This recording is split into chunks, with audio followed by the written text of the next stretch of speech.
The other people present dared not speak a word upon hearing what Jennifer had said.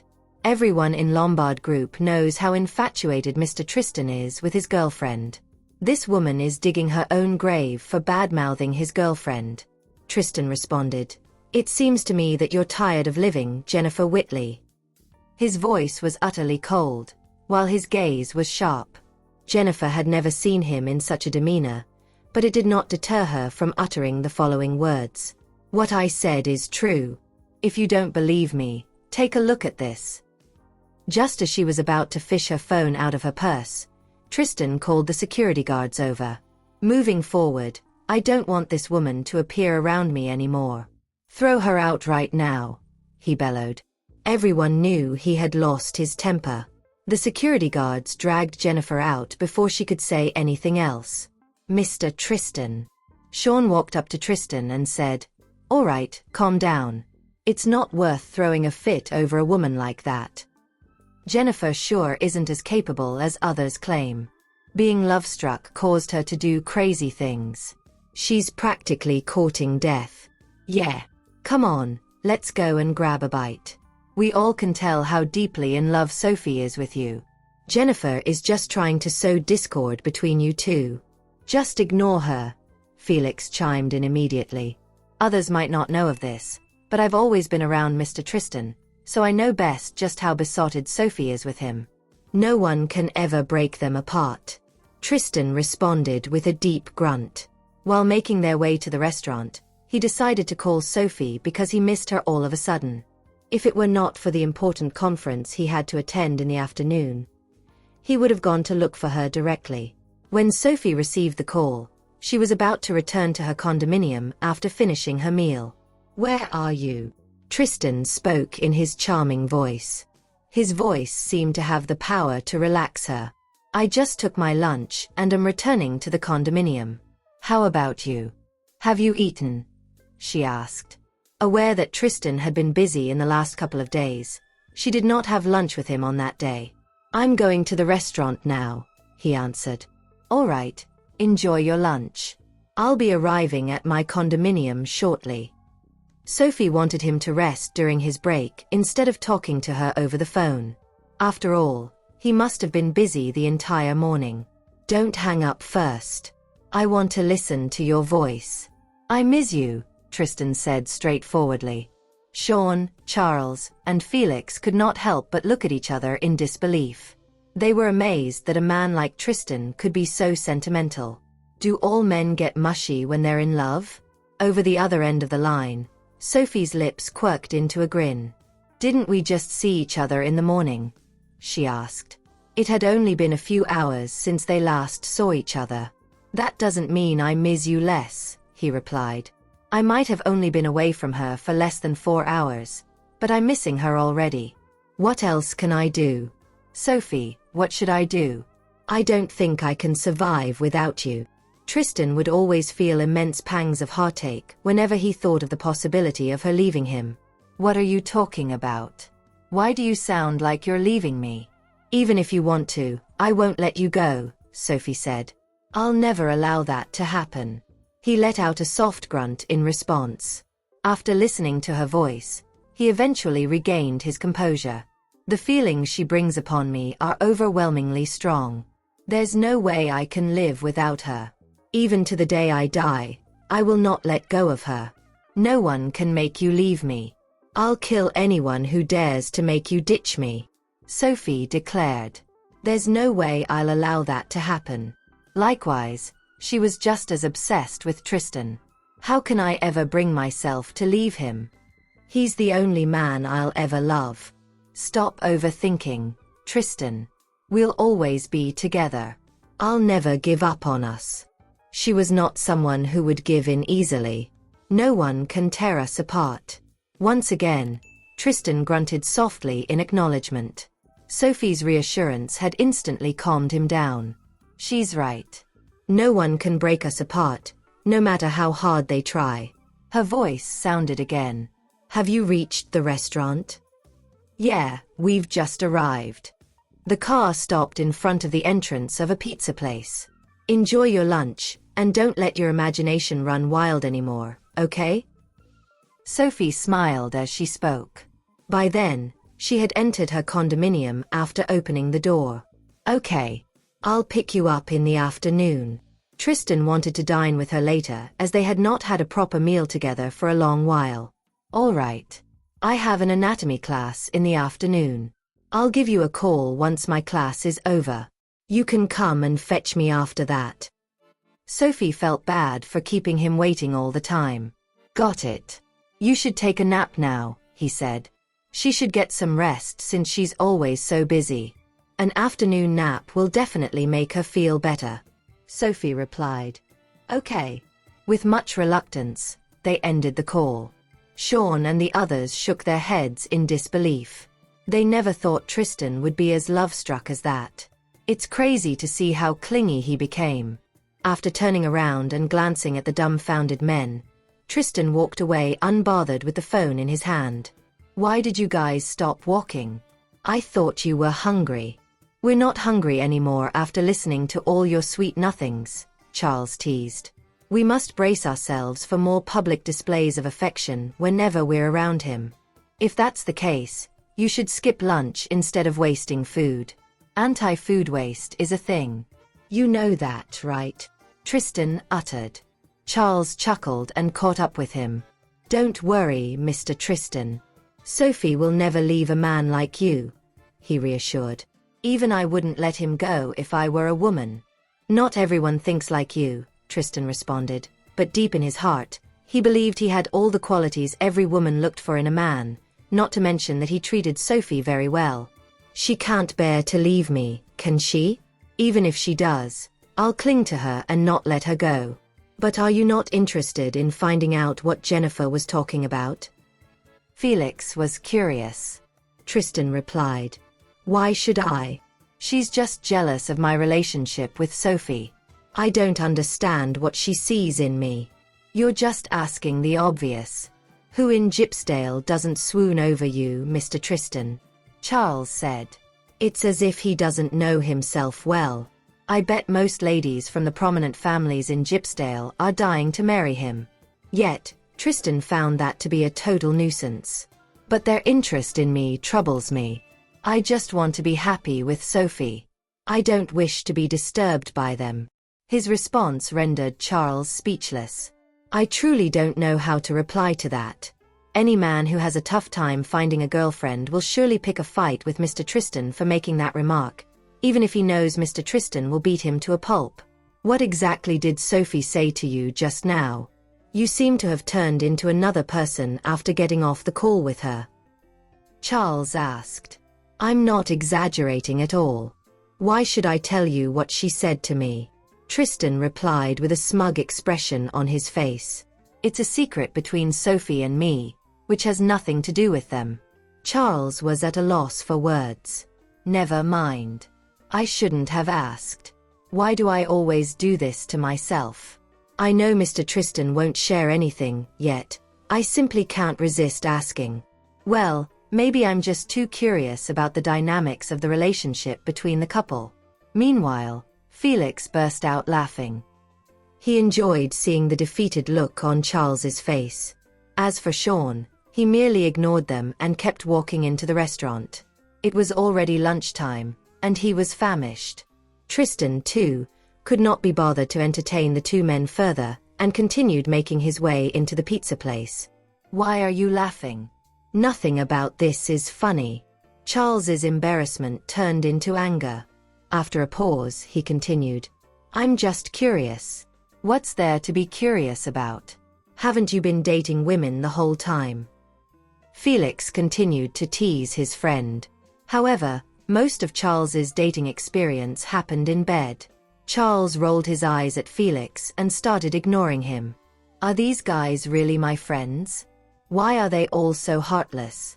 There was still 1 hour left to the international conference by the time they were done with lunch.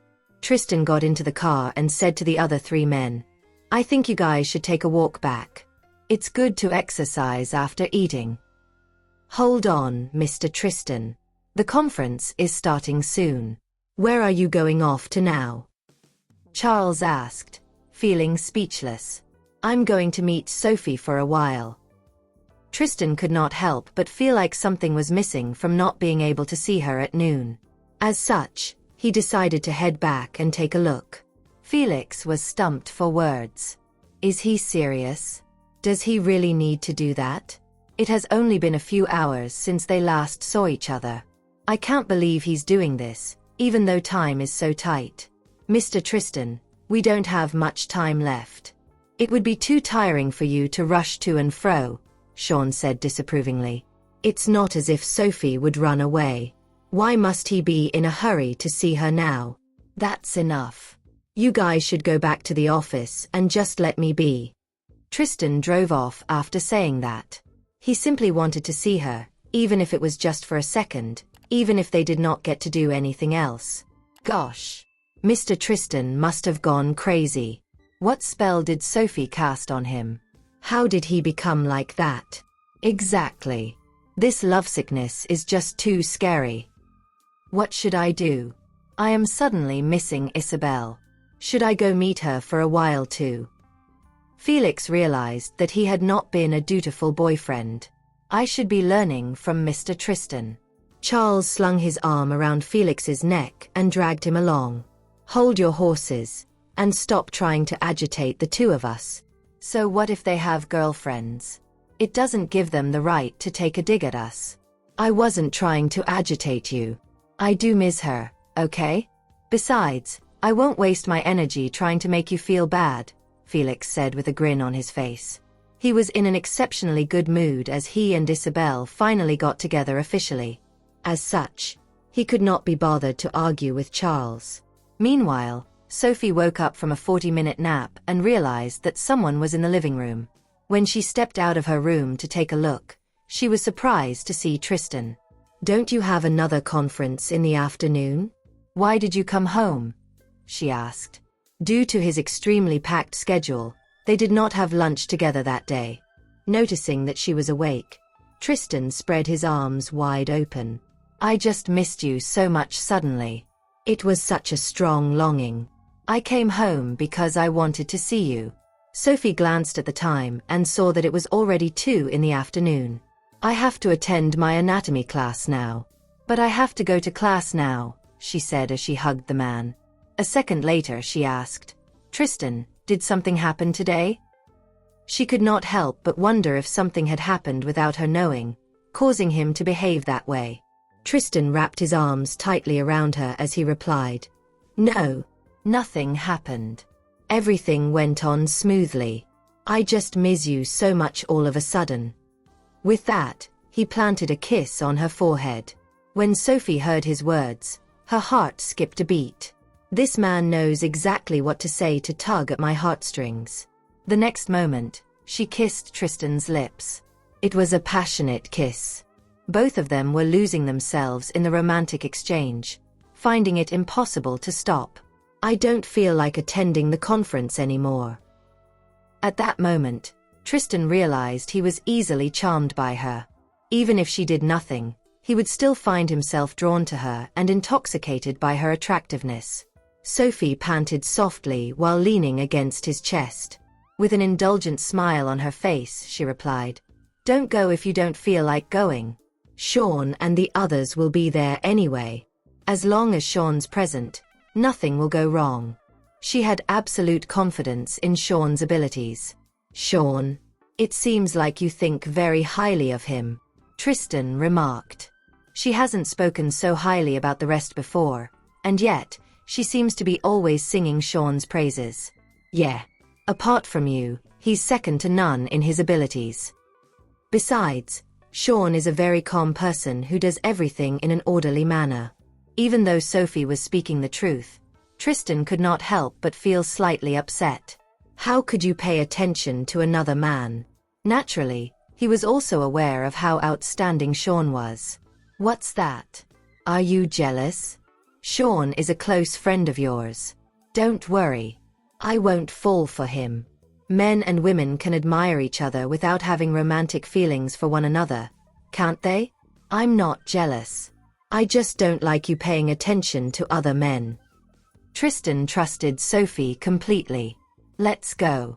I'll send you to class, he continued. After dropping her off at class, he would still make it to the office in time. No need. You should just head straight to the office. Otherwise, it would be too rushed for you, she urged, aware that he had a very important conference in the afternoon. If he doesn't leave now, he will have to speed to get there in time. That'd be too dangerous. Let's leave the house together then, Tristan suggested. Due to the time constraint, all he managed to do was see Sophie for a short while. The two of them parted ways after leaving the condominium. Even though Tristan did not have a chance to rest, he was feeling rejuvenated from the kiss with Sophie earlier and was not tired at all. There were still 10 minutes left to the conference by the time he returned to Lombard Group. The other 3 men were waiting for him in his office. So, how was your trip back home? Did you receive any benefits? Charles asked in a suggestive tone. Tristan could not even be bothered to look at him. Nothing decent ever comes out of his mouth. Being ignored once again, Charles scratched his nose awkwardly. Do we have all the information ready? You guys know that this is a very important conference, right? Tristan reminded the other 3 men. Of course, we are aware of the immense importance of this conference. Sean nodded before continuing. Don't worry. We have gotten everything prepared. Okay. Tristan was relieved to get an affirmative response from Sean. That conference would affect Lombard Group's market share in Englander. Due to the high stakes of the meeting, everyone had spent a lot of time preparing for it. Mr. Tristan, you have never thought of expanding the business into Englander previously. Are you doing this now because of Sophie? It seems like there is nothing Mr. Tristan would not do as long as it concerns Sophie. I just can't stand Nicholas Sable. Anyway, what has he been up to recently? Tristan inquired, as there did not seem to be any news about Nicholas lately. We haven't heard anything about him for quite a while. If you want to know, I can find out. All of them had been busy preparing for the conference as of late. Since Nicholas had not stirred up any trouble, naturally, no one could be bothered about him. Yeah, find out what he has been up to. Something just doesn't feel right. Tristan replied. All right. I got it. Let's go. The conference is starting. Felix stood up and took all the documents with him. He and the others had prepared those documents personally. They did not even get any help from their assistants, which showed how important that collaboration was to them. Seeing that Felix was struggling with the stack of documents, Charles immediately volunteered to help him with them while Sean and Tristan headed directly to the conference room. The organization they were meeting with was the top corporation in Englander. As that corporation thought relatively highly of Lombard Group, the conference would be attended by its CEO personally. Meanwhile, Tristan also intended to do the presentation himself instead of entrusting it to another person. A man like him would draw everyone's attention toward him as long as he got down to business. Lombard Group had prepared for the conference very well. During the meeting, Eric, the CEO of the top company in Englander, gave frequent nods of approval. He had decided that Lombard Group was the company he wanted to collaborate with. In addition to Lombard Group's strong track record in the industry, he found the leader of the company to be capable and charismatic. Previously, there had been other companies that wanted to collaborate with them, but none of them were up to their standards. Eric was very satisfied with Lombard Group. Moreover, Tristan had spoken in Englander's official language, which delighted the CEO greatly. The 2 men had a pleasant conversation. It seems like we've gotten a deal. Felix knew the conference would be a success. His admiration for Tristan increased yet again after noticing the expression on Eric's face. Any project Mr. Tristan is involved in is guaranteed to be a success. This man is a born leader. Felix had learned a lot working alongside Tristan. After the conference ended, the next thing they had to think about was dinner plans for Eric. Tristan furrowed his brows when he noticed it was already 6 in the evening. Initially, they had not planned to have dinner with Eric. No one had expected that the CEO would agree to have dinner together after Felix suggested it casually. Tristan, what's the matter? Are you busy? If you have plans, please feel free to go off first. There's no need to entertain me, Eric said smilingly. At that moment, Tristan had seriously considered leaving Eric to Sean and the others to handle. Still, after some further thought, he decided it would be inappropriate of him to do so. It was the CEO's first visit to the city, after all. I'm free. Since there is still a while until dinner time, why don't you return to your hotel for a rest? I'll send someone to pick you up later, Tristan suggested. Eric had no objections to that. After entrusting Felix with the task of taking care of the CEO, Tristan returned to his office. What's wrong? It's just having dinner together. Why do you look so unwilling? No matter what, that man is still the CEO of the top corporation in Englander. We should at least do our best to entertain him. I've promised Sophie that we will have dinner together tonight, Tristan replied helplessly. He had never stood Sophie up before. Charles was at a loss for words. Never did he expect to hear such words coming from Tristan. Let's go to Blossom Garden for dinner, then. It's quieter there, anyway. Ask Felix to pick Isabel up later. I will go get Sophie, Tristan then voiced. This would be the perfect solution. All right. I got it. Charles was wordless once again. It's just one dinner, yet Mr. Tristan's reluctant to bail on Sophie. His love for her really has no limits. After Tristan finished tidying the table, he set off to pick Sophie up. As the University of Medicine was quite a distance away, he had to leave then if he did not want to be late. Sean and Charles watched him leave without saying anything. Don't you think Mr. Tristan is going overboard? Would it matter if he cancels dinner once? Sophie doesn't seem like a petty person. I don't think she would mind, Charles asked. Sophie is very mature and has a big heart. I doubt she would hold a grudge against Mr. Tristan for flaking on her once. Sean replied. Mr. Tristan just can't bear to do so. It's not because he's worried about upsetting Sophie by breaking his promise, but because he misses her. But Mr. Tristan... Never mind. I don't know what else to say. In the end, Charles commented, if true love is that terrifying, I will pass. He would never be able to treat someone so well to the point that he would be unwilling to hurt the person in the slightest bit. That was simply too exhausting. True love doesn't come by easily. It is not something you can get by asking for it, Sean stated. Some things are just beyond our reach, no matter how hard we work for them. Silence filled the air for a moment. Sean, are you still not over her? Charles asked. Seriously? They didn't even start dating, yet he can't stop thinking about her. Perhaps all this is merely his fixation with her. Sean's eyes dimmed. He was unwilling to talk about that woman, for his heart still ached every time she was mentioned. All right. We should also go home and get ready for dinner. They knew that the dinner with the CEO of the top corporation in Englander must not be treated lightly. Meanwhile, Sophie had been waiting for Tristan after her class had ended. Since he had yet to arrive, she decided to read on a bench as she waited.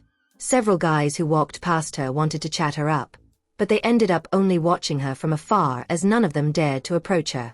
She was just way out of their leagues. Sophie exuded such a cold and distant aura that it felt as if she was a deity that could only be worshipped from afar. Nicholas was obviously not one of those guys. In fact, the purpose of his existence was probably to disgust Sophie. Seeing that she was seated alone on the bench, he walked over and sat next to her. Are you waiting for Tristan? He asked. When Sophie heard his voice, her expression hardened. Despite knowing that she should not let a madman bother her, she could not help but feel extremely annoyed.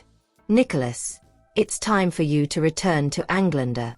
No matter how hard he tried, his base was in Englander. There was no way for him to gain a foothold in Gypsdale, where Tristan called the shots. I've already told you that I won't go back. I will be wherever you are. Why do you keep forgetting?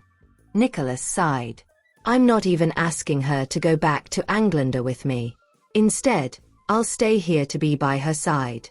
Haven't I made enough concessions? I'm serious. If I ever return, it would mean that I'm already dead. Otherwise, I will not go back no matter that, he declared stubbornly. The obsession and madness in his eyes caused a throbbing headache for Sophie. She stood up from the bench, intending to walk further out so that she could see Tristan as soon as he arrived. Could he be here already? Where are you going? Are you going out for dinner? Can I join you? I'm not familiar with Gypsdale, so I don't know where all the good food is. I haven't had anything nice recently, Nicholas said in a pitiful voice. Sophie halted in her tracks. Nicholas, we don't have the kind of relationship where we can have dinner together. He's crazy to think that I will hang out with him over dinner. We're not even friends. We don't have the kind of relationship where we can have dinner together? In that case, what is our relationship? Soon, a look of insanity welled up in his eyes. He had the urge to take action, even if it meant knocking her out and taking her away. With that, he rushed toward Sophie with the intention of attacking her. As the classes for the day had just ended, the street was flooded with students preparing to head out for dinner. Coincidentally, Sandra caught up with Sophie because she had a question to ask the latter, only to see someone trying to assault a friend from behind. Without any hesitation, she bolted toward Nicholas and grabbed his hand. What do you think you're doing? The only person he cared about was Sophie, so when Sandra pulled his hand, he immediately flung her away. Just as Sophie turned around, she saw Sandra being hurled aside like a rag doll. Upon witnessing that scene, the others gasped in shock. After falling to the ground, Sandra groaned from the pain. However, her worry for Sophie prompted her to crawl over and wrap her arms around Nicholas' leg. I won't let you hurt Sophie as long as I'm around, she yelled angrily. When Nicholas looked down and saw her clinging to his leg, he tried to stomp on her with his other leg. Don't you dare hurt her, Sophie roared. At that moment, she seemed to have transformed into another person. Sandra was her friend, and she would never allow anyone to harm her. Nicholas only stopped his movements when he heard Sophie's voice. She's your friend? Is she worthy of being your friend? He questioned. Someone as weak as this girl doesn't deserve to be Sophie's friend. Sophie went over and seized his hand, uttering, You must have a death wish. Time and again, he bullies those dear to me. Does he think I'm a doormat? Sophie, Nicholas tried to offer an explanation, but it was too late. Sophie had pulled out a scalpel from seemingly nowhere. Her movement was too fast for him to dodge. Before he even realized it, the scalpel had cut his wrist. Blood soon tainted his black shirt. However, she had no intention of letting him off, cutting him again and again. Nicholas, on the other hand, could only dodge with much struggle, as he did not want to hurt her. Some of the bystanders were, naturally, Sophie's coursemates. They always knew she was an aloof individual, but they did not expect her to be that terrifying in combat. The turn of events spooked Sandra too. Although it was a fact that she was flung away by Nicholas, she did not want Sophie to kill someone for her since she was not hurt that badly. When that thought crossed her mind, she ran over and hugged Sophie. I'm fine, Sophie. I really am fine. Can't you see how well I look right now? Sandra exclaimed. Indeed, she was frightened by Sophie, but it was impossible for her to sit by and watch when her friend retaliated for her sake. Just leave already. Do you really wish to die? She said to Nicholas. On a closer look, he actually looks pretty handsome. Still, what was he trying to do with Sophie? Just as Nicholas opened his mouth, he was cut off again. If you desire death that much, I don't mind sending you straight down to hell right now, Nicholas Sable. Sophie declared loudly. No one is allowed to bully the people I care about. Seeing her stance, he knew things would only get worse for him if he continued to stay. I was wrong. Don't get angry anymore, okay? Only then did he turn around and left. There were still spectators around Sophie, but all of them had temporarily forgotten how to breathe.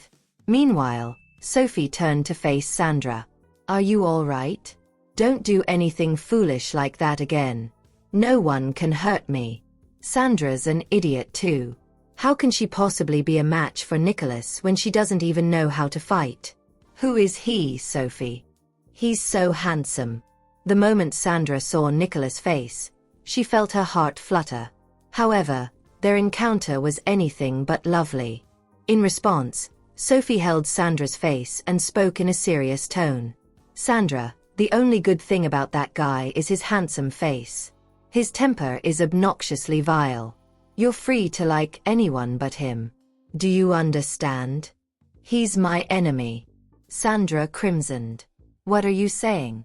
I've merely met him once, not to mention the circumstances. Why would I like him? She refuted. It's impossible, isn't it? Besides, that man has nothing to do with me. I'm glad to hear that. Let me send you to the hospital right now, Sophie proposed. Sandra is pretty delicate. It's better to get her checked by a doctor, even if she seems fine. Immediately, Sandra shook her head. There's no need to go to the hospital. I'm all right. The injuries she sustained were just some minor scrapes. It was something she could treat by herself later. Are you sure you're okay? Sophie inquired. Sandra responded with a nod before asking, Is there a reason you were in such a hurry to leave? It's fine if you need to leave now to take care of something. I can dress my wounds by myself. Let's head to my place. I'll dress your injuries there, Sophie offered. After all, Sandra had gotten injured because of her, so there was no way she would leave her behind. It's fine, really. You should leave and do whatever you need to do. I'll be going now. See you. The moment Sandra finished her sentence, she dashed away as she did not want to hold her friend up. Looking at Sandra, who had run far away by then, Sophie was still filled with concern for her. It was then Tristan arrived in his car. When he spotted her, he parked the vehicle and exited it. What's the matter? He asked, puzzled as to why there were so many people around. It's nothing serious. I merely came across a lunatic. The issue has been resolved, Sophie replied. In her mind, Nicholas was a lunatic who refused to listen to her. I have to devise a plan to send Nicholas back and put him in old Mr. Sable's care. Other people's attempts at persuading him are futile. Only old Mr. Sable can keep Nicholas on a leash. Lunatic. There's even a lunatic in the University of Medicine? Tristan voiced. Every place has a lunatic. All right, let's get in the car and leave. Unwilling to bring Nicholas, the degenerate, up, Sophie swiftly opened the car door and got into the vehicle. The sight of her getting into a nice car enraged the female spectators. Their anger intensified upon seeing that the driver was more handsome than a celebrity. Ugh. Tell me, how am I any inferior to Sophie? Why does she always have such handsome men by her side while the only type of men around me are scumbags? The moment the random woman finished her rant, the men around her turned their heads in her direction. One of those men spat. You should take a good look at yourself in the mirror when you go home today. Do you think you're in the same league as Sophie? If so, you've thought too highly of your own looks. She should feel lucky to have men around her at all. How does she even have the guts to disdain them? You. Naturally, she was infuriated by his insult. Sophie and I are both women. Looks don't matter when the lights are switched off. Meanwhile, in the car, Tristan asked, I have a dinner that I can't decline. Do you mind joining me? Since you've already picked me up, will you let me leave if I say I do mind? Sophie responded with a question. He's already here, anyway. Besides, it's just a meal. It doesn't matter who I'm eating with. It's all the same, so why would I mind? Of course. If you do mind, I'll just not attend it, he replied like a fatuous king. Tristan brought Sophie to Blossom Garden. By the time they reached their destination, Sean and the others had already arrived. Isabel was present too. When Isabel saw Sophie, she immediately started rambling on about the recent events. Do you think I should join the variety show, Sophie? I don't have a lot of time right now, but I really want to join this show with Mark and the others. Isabel was in a dilemma. The Wheelers were her idols, after all. If you want to join the show, then go ahead. There's no need for you to be torn about it. I don't think it'll take up much time, anyway. Besides, it'll be a chance for you to learn from Mark and the others. In Sophie's opinion, it would be a shame if Isabel passed up on that great opportunity. All right, then. I'll tell Jonathan that I want to join. Isabel made up her mind after listening to Sophie's sentiment regarding the variety show. In reality, Felix did not want her to go. The thought of her, a woman, attending a variety show with a few men made him worry. Hence, he protested. Actually, I think. Isabel promptly interrupted. It wasn't easy for me to make this decision, Felix. So, please don't sway me, all right? All you need to do now is support me. Whatever persuasion he was about to make would be pointless. That rendered Felix speechless. She knew me so well that she predicted what I wanted to say. Fine. Since you're putting it like that, I'll definitely support you. You don't need to worry about anything and just go, he said in the end. Only then did she smile. At the same time, Charles had returned from picking up Eric at the hotel. When the group noticed Eric's arrival, they promptly rose to their feet to greet him. It was only polite to show a foreign guest some decorum. Tristan personally introduced Eric to Sophie and Isabel. The moment Eric saw the two beautiful women, his eyes lit up brightly. Hello. I'm Eric, he said as he extended his hand toward Sophie, finding her temperament remarkable. A beat later he asked, Do you have any interest in becoming our global spokesperson? His company had been searching for a suitable individual to occupy that position. However, despite the massive effort and money the company spent on scouting for such a candidate, they found none in the entertainment industry. That was why he was surprised to find one during the dinner.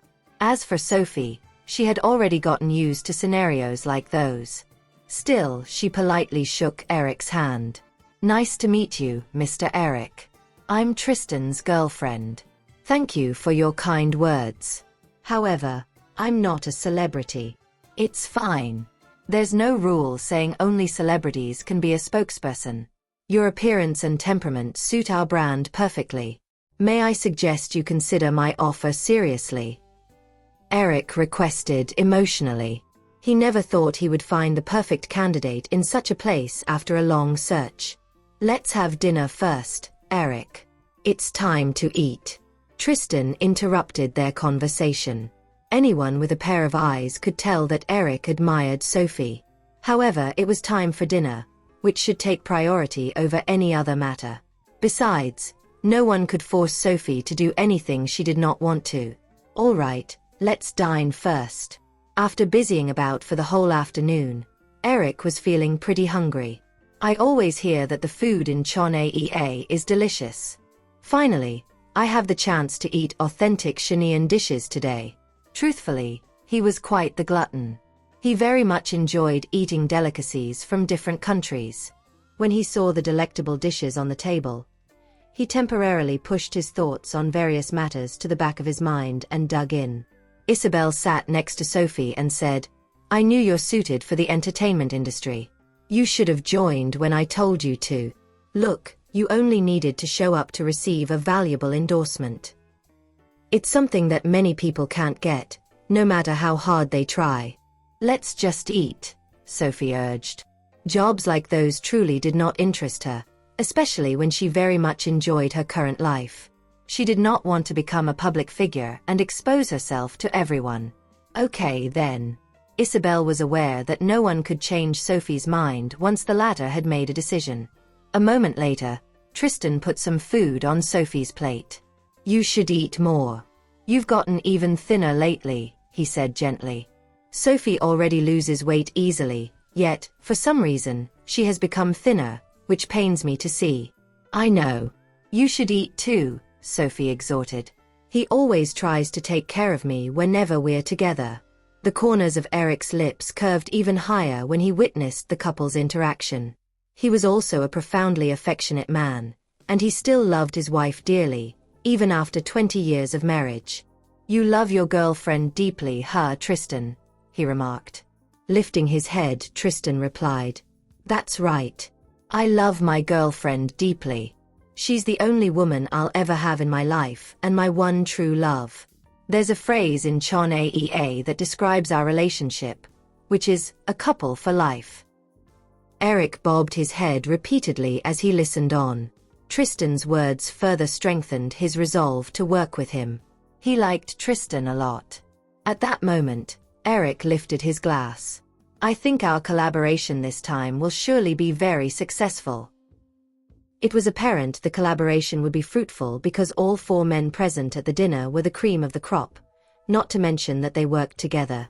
Any intelligent individual would not stand in opposition to them, as having them as enemies would lead to a terrible fate. Everyone had a great time during the dinner. When they exited Blossom Garden, Eric's driver was already waiting for him at the entrance. All right, you two should go and have a date. No need to worry about me. My driver will send me back to the hotel. Eric was a very romantic man. He believed the couple should go on a date during that wonderful period. You really are suitable to become my ideal spokesperson, Ms. Tanner. I still hope you'll sincerely consider my offer, he said to Sophie. The woman beamed at him in response, which seemed to light up the whole world. I meant what I said. You really are suitable, Eric repeated.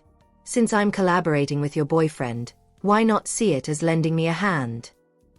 Shaking his head, Tristan uttered, Don't force her to do something that she doesn't want to do, Eric.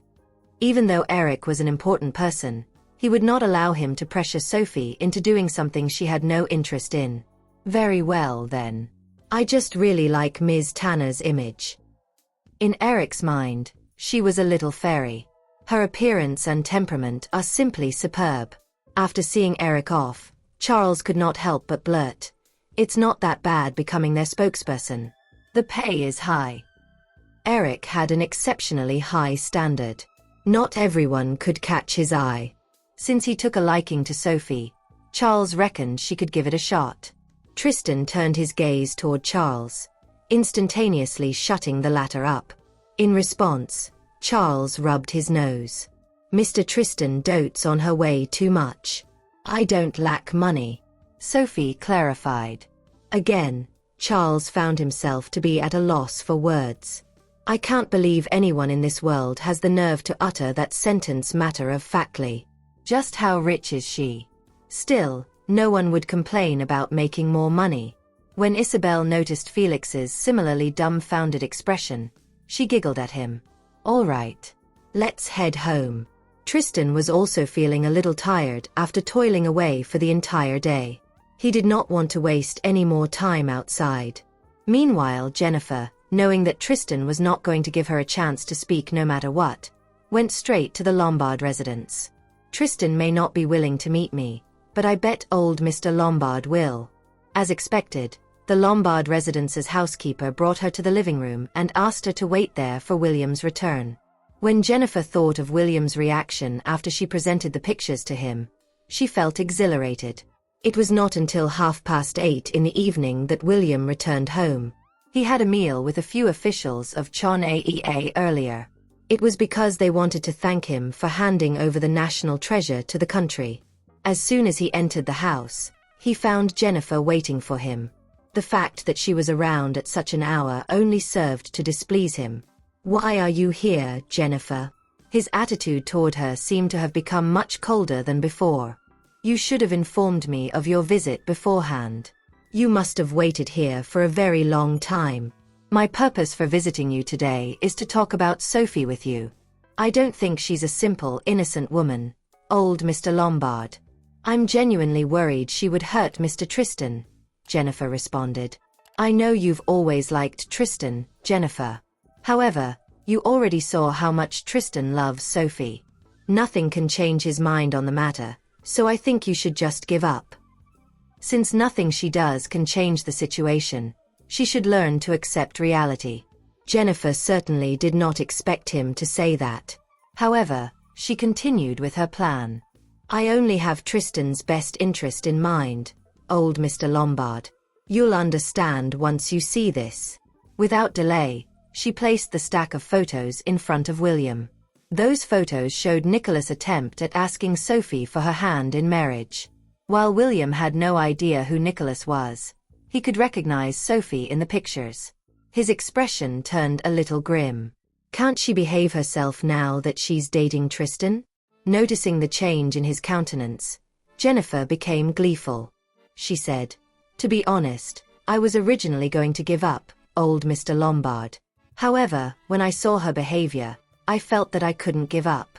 Mr. Tristan is an excellent man. He doesn't deserve to be toyed around by a woman like her.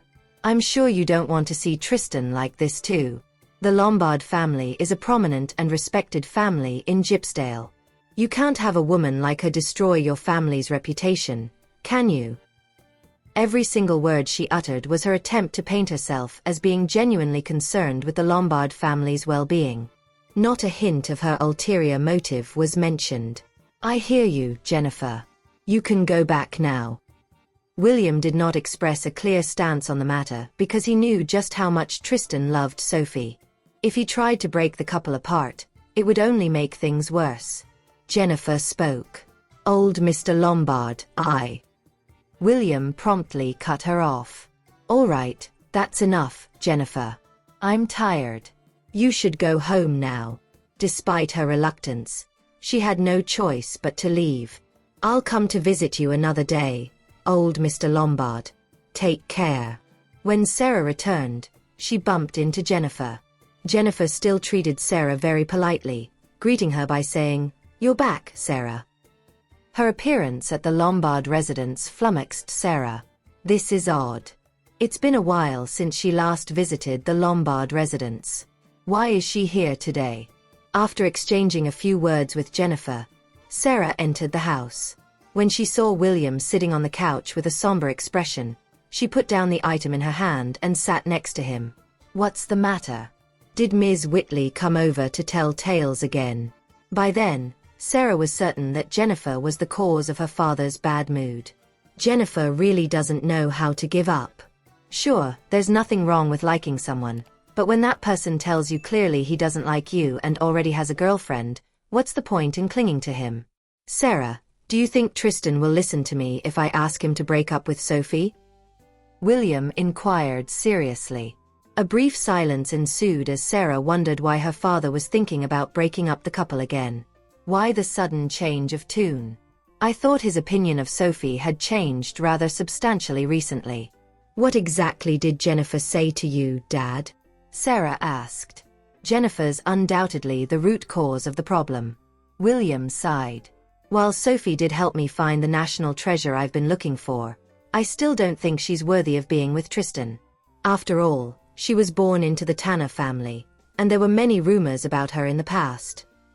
Of course, he had heard of the rumors about Sophie before. He was a man who cared deeply about the Lombard family's reputation, which was why he used to hope Jennifer could replace Sophie. At the very least, Jennifer's reputation was untainted. "Frankly, I think you're biased against Sophie, Dad. If you're willing to spend time getting to know her, you'll realize just how wonderful she is," Sarah coaxed. It was not just her younger brother. Even she herself was deeply enamored of Sophie. "But just trust me on this one, Dad. Sophie's a great person. Try to spend some time getting to know her," she interrupted. What mattered the most then was Tristan's stance. Considering how much he loved Sophie, he would never break up with her. William remained silent. What the heck did Sophie do to bewitch the three of them? Why do all of them like her? I really don't get it. However, at the thought of Sophie's nebulous relationship with another man, he just could not reconcile himself to let the matter go. "It seems like I need to have a proper conversation with Sophie." Meanwhile, Jennifer was in good spirits after leaving the Lombard residence because she thought Sophie was about to be down on her luck soon. At that moment, the only joy in her life was watching Sophie suffer. That was why she was on cloud nine. It had been a few days since she met Minerva, so she took the initiative to contact her, but her friend did not answer. Thus, she decided to visit a bar to drink alcohol. To her surprise, she met Nicholas there. When Jennifer thought of Nicholas and Sophie's relationship, she could not resist the urge to approach the man.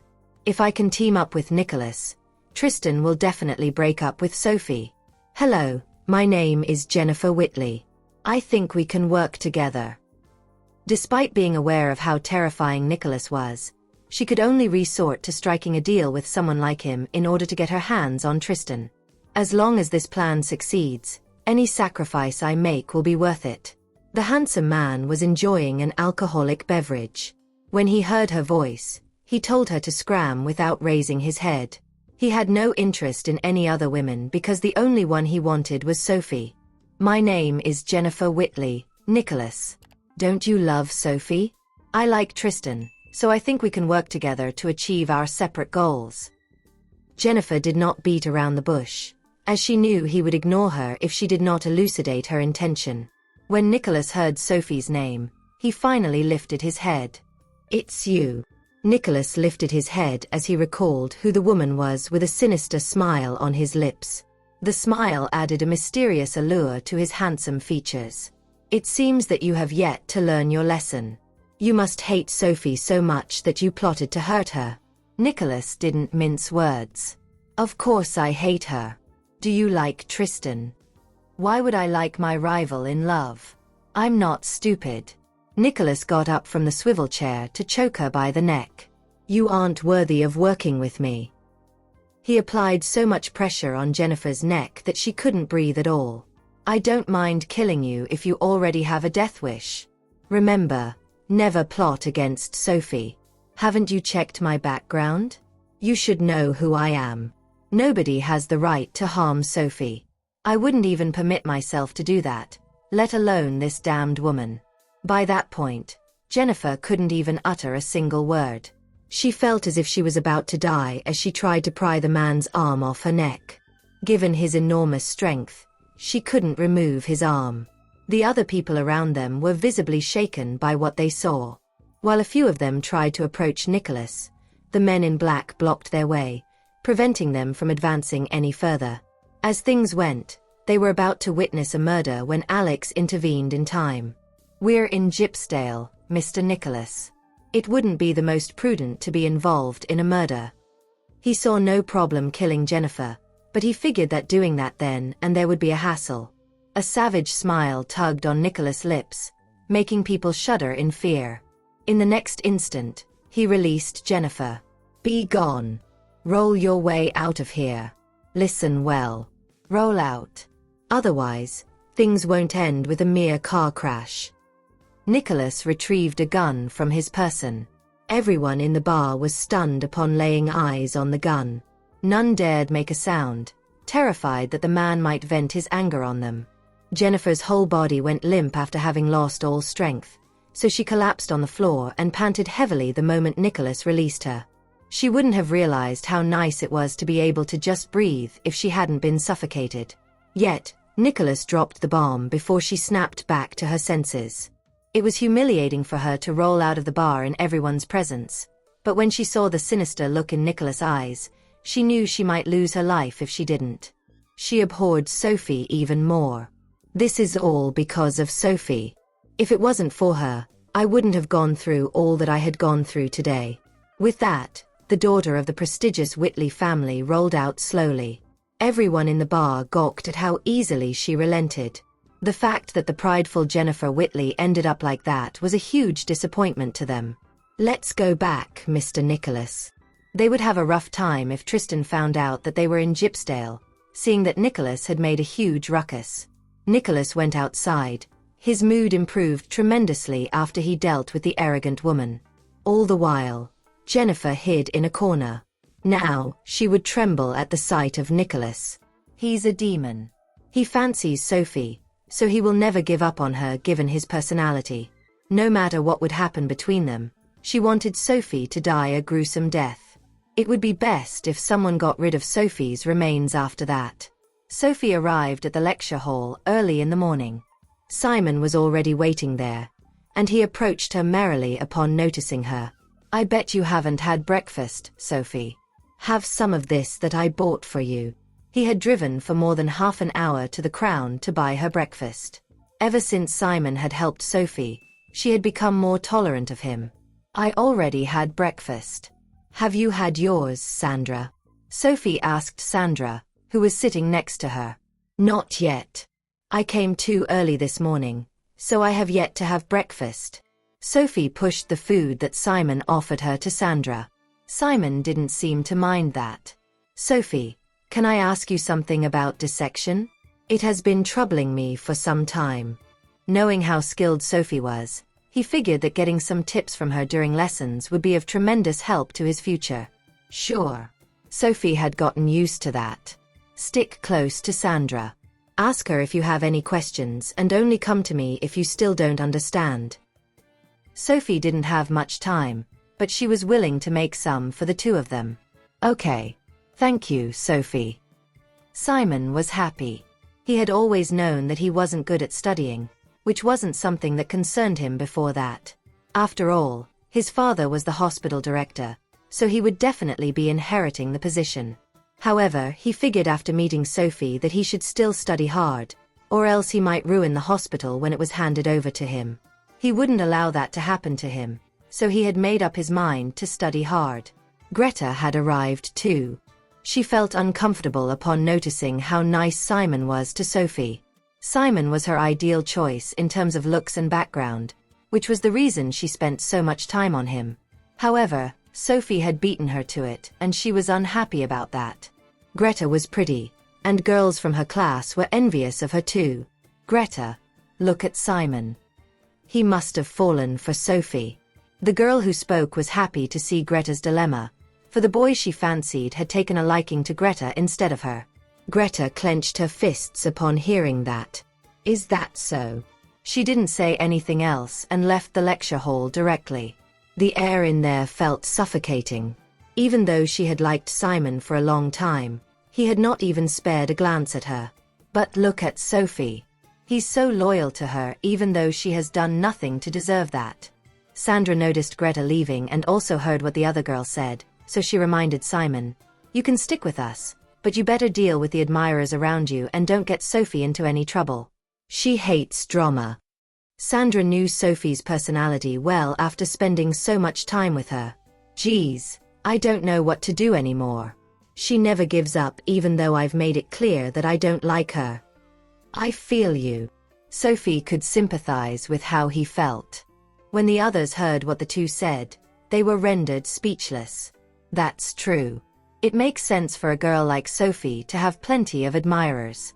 Despite her frosty demeanor, her goddess-like looks will draw countless men toward her like a siren song. Sophie, actually, Simon isn't that irritating after all. Sometimes, we really can't judge a book by its cover. Why? Do you like him? Sandra shook her head. They didn't share the same social circle even though she found him to be decent. Having been acquainted with him for a long time, she would have already fallen for him back then if it was meant to happen. As Simon was in the same anatomy class with them, he would approach Sandra for help whenever he had any questions. Having been learning by Sophie's side for a while, Sandra managed to answer all of them comprehensively, earning a thumbs up from him. Sandra, I didn't think much of you previously, but you seem to have outdone yourself these days. He was truly impressed by the change he saw in her. Embarrassed by his compliments, Sandra said. Actually, Sophie's the smart one. Whenever I faced any problems, she would always help me solve them with some quick guidance. Sophie is a wonderful teacher. I hope I can be as lucky as you are. Simon continued with his work, while Sophie was called by the professor to discuss a topic about anatomy again. You will be. Sophie may look cold on the outside, but she'll definitely answer any questions you have. Sandra felt strongly about the matter. Meanwhile, Greta, with her attention all focused on Simon, kept making mistakes, eliciting a frown from the professor. In the medical field, one holds the lives of others in one's hands. With her current attitude, she will definitely not be responsible for her patients once she graduates and works in a hospital. Greta, if you really have no interest in learning, you can still quit or switch to a different course, the professor asserted in a stern tone. Having been criticized, Greta turned red in embarrassment. She was an egoistic person. I'm sorry, Professor, Greta said awkwardly. Cognizant of the professor's temper, she knew disobeying him would only make her feel more embarrassed. This is the dissecting room, not a place for you to ogle at boys. If that's what you're looking for, please go somewhere else. She looks as if she's swooning over boys all day. How can a girl like her be qualified to be a doctor? Greta snuck a glance at Sophie. She bit her lip in exasperation when she noticed the latter didn't even spare her a glance. It wasn't easy for me to get into medical school. There's no way I'm giving up, especially now. I'm sorry, Professor. I promise this will never happen again. Greta had no choice but to apologize. The professor snorted in response. All of you, listen up. I require everyone to be serious about their work in my class. Anyone who isn't is welcome to leave so that you don't waste everyone else's time. He resented Greta's attitude very much. Why did the university even accept a girl like that? After the professor's tirade, the other students didn't dare make a sound and concentrated on the work in their hands. Simon paid no attention to Greta. When he had a question Sandra couldn't answer, he was left with no option but to refer it to Sophie. Just as expected, Sophie explained it to him in simple terms, eliciting a look of admiration from him. "Goddess, you're amazing!" Simon exclaimed in awe. Sandra pulled him aside. "All right now, don't push it. Otherwise, you'll make others antagonize Sophie. Can't you see how Greta's eyes are spitting fire already? Ignore her. She's just jealous of my goddess." Sophie was now his goddess. After class, the professor called out to Sophie.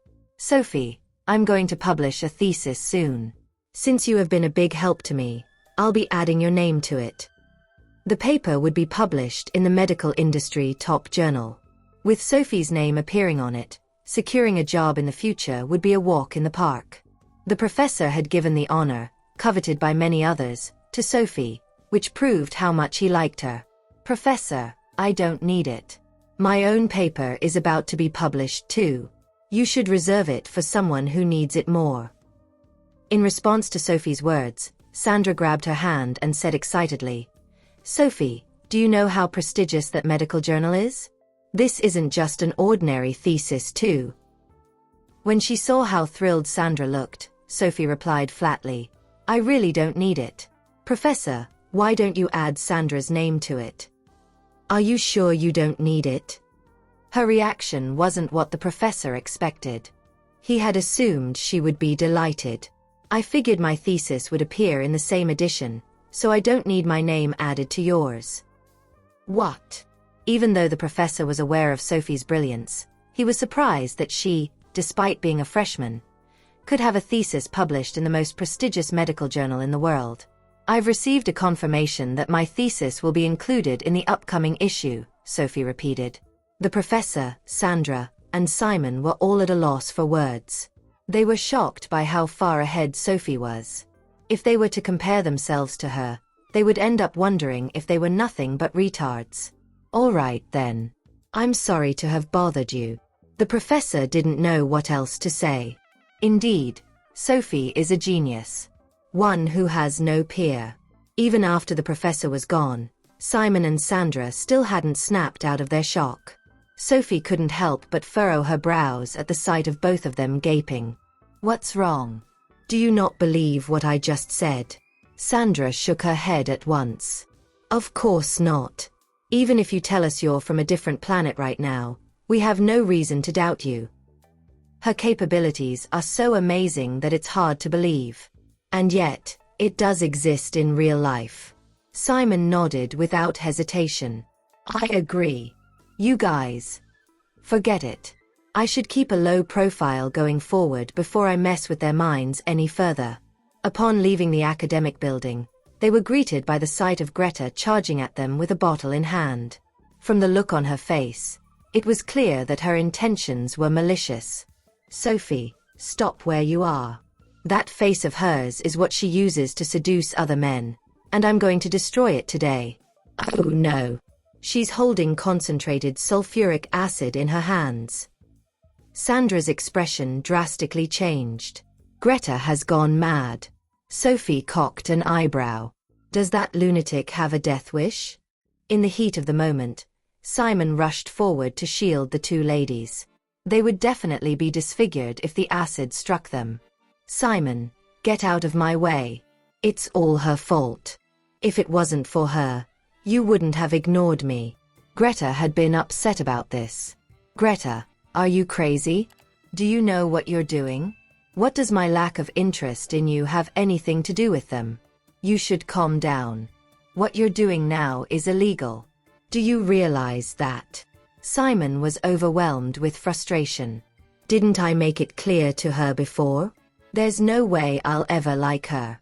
How can she blame her own obstinance on someone else? Of course it has everything to do with her. Before she appeared, I could still stay by your side, but look at what's going on now. You don't even care about my existence. Simon, my feelings for you are real. Can't you even spare me a little attention? Greta sobbed as she bared her soul. That was the dream she held on to all this while. One where she couldn't accept seeing it shattered. Simon furrowed his brows. Greta, do you really like me for who I am? Would you still feel the same way if I wasn't the son of the hospital director? Simon had always been a rich playboy. Even though he barely had any skills, he wasn't a fool. He could still tell what Greta was really interested in. Simon, my feelings for you are true. Why can't you see it? Greta felt extremely aggrieved. Sophie, let's go. Sandra pulled Sophie in an attempt to get her to leave. This is no joke. Greta has gone berserk and must be planning on splashing Sophie's face with acid given her hatred for Sophie. You should step aside. Greta has lost her marbles. Simon will definitely be at the receiving end of the acid if it splashes out. But Sandra was at a loss when she looked at the hysterical Greta. Any girl in her position would definitely be concerned about her own appearance. She knew well the consequences of having the concentrated sulfuric acid come into contact with her face or body. However, if Sophie refused to leave, she wouldn't be a good friend if she were to hide on her own. Sophie, just go. Don't worry about me. She wouldn't dare to lay a finger on me, Simon said with certainty. Greta's target is Sophie. As long as she leaves, Greta will not dare to do anything. Simon. Greta was livid, but before she knew it, Sophie had already appeared in front of her, prying away the bottle of concentrated sulfuric acid she was holding from her hand. Upon regaining her senses, Greta reached out to grab Sophie's hand in return. Sophie's brows knitted, as she hated it when someone touched her. Greta had unwittingly crossed one of her thresholds. Let go. Sophie warned in an icy tone. No. I'm going to kill you today if that's the last thing I do. A maniacal expression had taken over Greta's face, her bloodshot eyes glistening with rage. Since you have a death wish, your wish is my command. With that, Sophie spun around and unleashed a whirlwind kick at Greta, throwing her back a significant distance. Greta screamed in agony upon crashing to the ground. Sophie, you. Despite her desperate effort to get back up, she just couldn't do so no matter how hard she struggled. The spot Sophie had kicked her in was still hurting excruciatingly, to the extent she could barely catch her breath. At the sudden turn of events, Sandra dashed forward and took the bottle of concentrated sulfuric acid from Sophie's hand. It was then that the teacher in charge of the lab noticed a bottle missing while taking stock. Filled with a sense of dread, he searched all around for it until he found it with the group. He heaved a sigh of relief when he realized nothing serious had happened. This bottle of concentrated sulfuric acid belongs to the lab. Please return it to me, the teacher instructed at once. He needed to put the bottle back before his superior found out. Otherwise, he would lose his job. Sir, how did this bottle of concentrated sulfuric acid end up here? Simon demanded upon realizing what was going on. There's something suspicious about this teacher's attitude. How would I know? Isn't it obvious someone stole it? Give it back to me quickly. I need to return it at once. He asserted his authority. What's with all the questions? Is this any of your business? As there were many watching, the lab teacher wanted to nip the problem in the bud as soon as possible, which explained his hostile attitude. Sir, I think you should report this matter to the Chancellor. Concentrated sulfuric acid is an extremely dangerous substance. Since he's in charge of the lab, it's his responsibility to make sure they're all accounted for. He has to be held accountable for his mistake. The lab teacher hadn't met Sophie before. Other than knowing that she had a pretty face, he had no idea what her background was. It's clear to me that you no longer intend to continue your studies. Today will be your last day here. He only dared to say such a thing because he was also well connected. Sandra retorted. Sir, this is evidently your fault, and yet you're trying to threaten us? There's no way you're going to get us to leave. Meanwhile, Greta had finally picked herself up. At the sight of the lab teacher, she cried out, Uncle, they bullied me. It turned out that the man was Greta's uncle. Their relationship was what allowed her to slip into the physics lab to steal the bottle of concentrated sulfuric acid. Greta's response triggered the urge in the lab teacher to strangle her to death. Greta, who allowed you to take the bottle of concentrated sulfuric acid from the lab? Even if you have a death wish, you shouldn't drag me along with you. It wasn't easy for me to get this job. Sophie arched a brow. Simon, call the police. Let them deal with this, Sophie said. There's more to the matter than meets the eye. I'm on it. Greta has broken the law. I'm afraid this is a matter for the police to deal with. Uncle, they. The lab teacher dashed up to her and gave her a slap. Guys, whatever it is, I'm sure we can work it out. Once the police are involved, it will be detrimental to the school's reputation. Furthermore, the lab teacher had wanted to say that he would lose his job if the matter escalated any further. I'm willing to agree to any demands you have as long as you don't report this to the police. Anxiety swelled within him.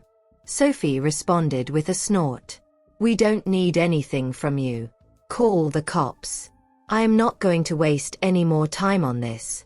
If it had been some other girl in my place, she would have already been disfigured. As for these guys, they should be held responsible for their actions. Uncle, give me the acid. Greta refused to back down.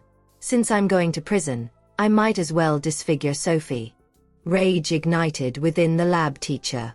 Why is she still not clear-headed even at a time like this? Acid. Acid. Do you really like acid that much? Fine, I'll let you try some yourself. Having said that, he splashed the acid on Greta. Arg. Upon contact, Greta let out a painful shriek. All the onlookers were shocked by the lab teacher's sudden reaction. Look, I've taught her a lesson on your behalf. Can we now let this matter rest? In order to save his job, the lab teacher decided to sacrifice his own relative. At that moment, Greta was rolling on the ground, grimacing in pain, while Sandra was staring blankly in shock. She couldn't believe that the lab teacher could do such a thing to his own niece. How would his actions even help the situation? Simon, too, was dumbfounded. Are Greta's relatives just as maniacal as she is? How did things turn out this way all of a sudden? I'm sorry. Please let me go this once. The lab teacher begged for mercy.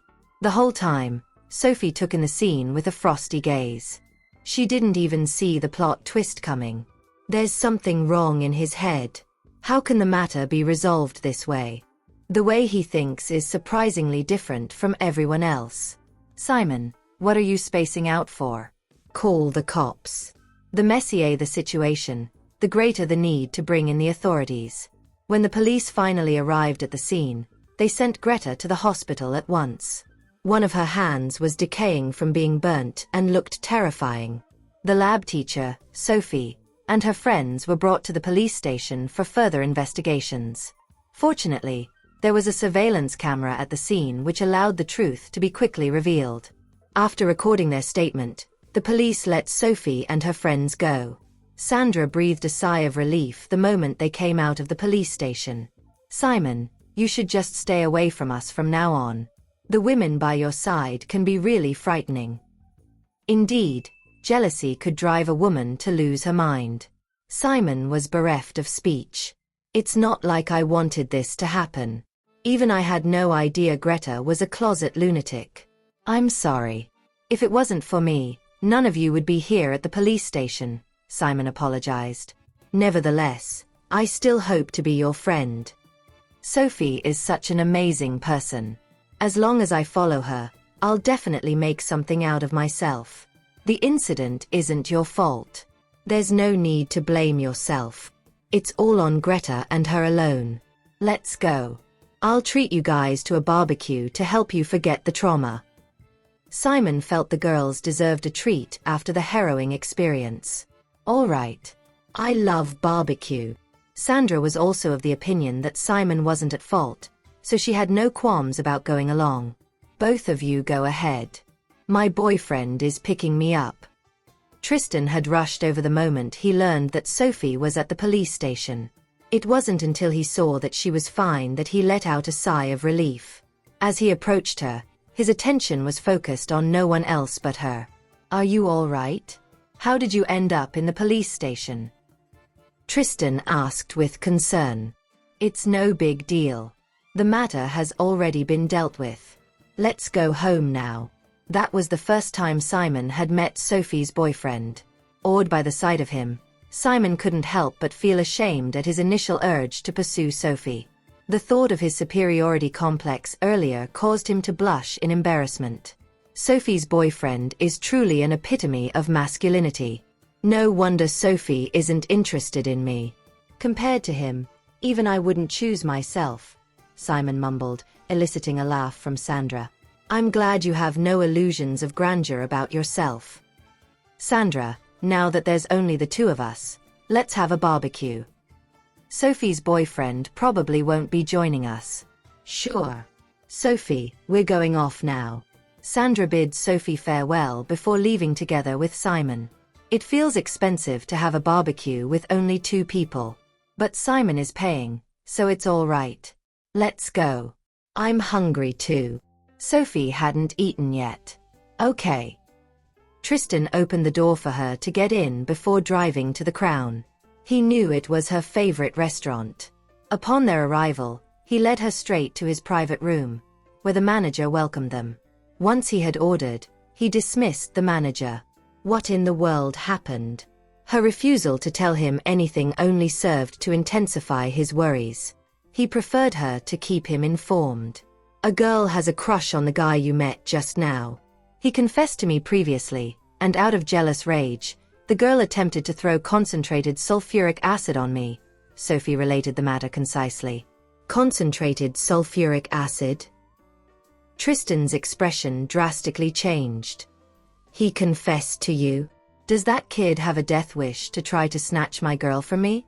She has gotten what she deserves, so there's no need for you to interfere. It's simply beneath Tristan to deal with a young woman like that. Humph. How dare she even think about it, let alone actually do it? There's no way I'm going to forgive her. She should rot in prison for trying to harm my woman. Sophie's lips curled into an approving smile. Geez. Since I have no way of holding him back from whatever he wants to do, I'll just let him be. As for the guy who's trying to steal you from me, I'll think about how to deal with him. Tristan flashed a mischievous smile as he was determined not to let his romantic rival off the hook. How dare he compete with me with such mediocre looks? Sophie quickly held his hand. That's already in the past. He doesn't think anything of me anymore, so leave him alone. Why are you pleading for mercy on his behalf? There's more to this than it appears. Sophie was speechless. What else should I do? With the number of admirers I have, I can't just sit idly by and watch you turn into a mass murderer, can I? She has a point.